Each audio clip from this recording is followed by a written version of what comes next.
बिल्लाहि मिनश शैतानिर रजीम बिस्मिल्लाहिर्रहमानिर्रहीम। Today our topic is trust.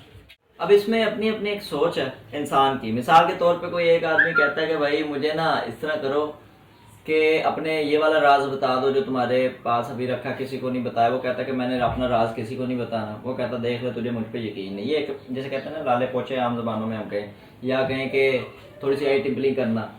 तो ये चीज़ क्यों की जाती है कि लोग सिर्फ हरास करके बाद में अच्छा उसके राज लेके ना फिर उसी का मजाक भी उड़ाते हैं अक्सर।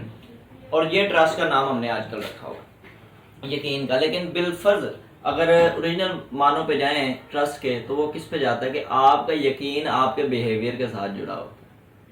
यकीन क्या चीज़ है? आप एक आदमी है उस पर यकीन करते हो तो मजमे के अंदर वो आपको कभी जलील नहीं करता, लेकिन वो मजमे के अंदर अगर जलील कर दे तो काहे का यकीन, वो यकीन। अब यकीन के बारे में दो चीज़ें होती हैं कि यकीन बनाना बड़ा मुश्किल होता है लेकिन ये टूटते हुए टाइम लगता है। इंसान की दिमाग की खासियत ये है, खासियत क्या खामी है कि इंसान नेगेटिव चीज़ों को जल्दी पकड़ता है। मिसाल के तौर पे कोई आप जितनी मर्जी एहसान कर दें, जितनी मर्जी बधाई कर दें किसी के साथ, वो उस चीज़ को उतना परमानेंट अपने माइंड पे नहीं रखेगा जितना आपकी एक कोई गुस्ताखी या बदतमीजी को रख लेगा।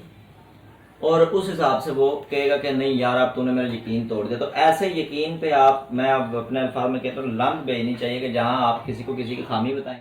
अब वो अपने मुफाद के लिए किसी के साथ अगर थोड़ा सा भी इख्तलाफ रखे तो वो जो इख्तलाफ है वो उसको बढ़ा चढ़ा के वो कहेंगे कि अब तो हमारे यकीन के काबिल नहीं रहा। ये एक छोटे से यकीन की डेफिनेशन हमारे मुताबिक, हमारी सोसाइटी के मुताबिक। तो अब हमारे यहाँ यकीन को क्या कहा जाता है? यकीन से मुराद ये है कि आप अपने सारे फ़ायदे मफाद, अपने सारे हकूक़ छोड़ के दूसरों के तलवे चाटें और जिसका तलवा चाटा जाएगा उसका आप पे यकीन पुख्ता हो। Now come to the real definition of trust.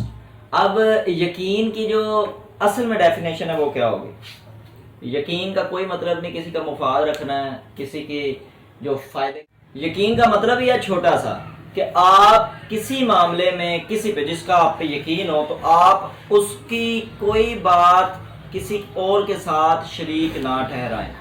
अब वो शरीक ठहराना इससे वाज़ेह हो जाता है कि जिसका यकीन आप पे हो, आपने जो मुकाम उसको दिया है उसके साथ किसी और को वो मुकाम ना मिले। मिसाल के तौर पे अब एक औलाद है तो किसी और को औलाद का मुकाम हम नहीं दे सकते क्योंकि ये खूनी रिश्ता है। बाप की जगह किसी को नहीं मुकाम दे सकते, माँ की जगह नहीं दे सकते।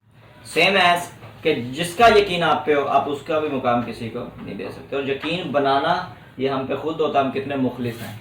जितना मुखलिस हो इतना मुखलिस भी नहीं होता कि बस वो गुलामी के तरीके पे चले। अपना मुफाद भी देखना कि अपनी गैरत, अपनी इज्जत नफ्स को हमेशा प्रायोरिटी देनी चाहिए, फिर किसी के साथ मुखलिस होना ज़्यादा अहम करार दिया जाता है। आई थिंक सो कि टॉपिक कंक्लूड हो चुका है। Any questions? No sir. No sir. Done.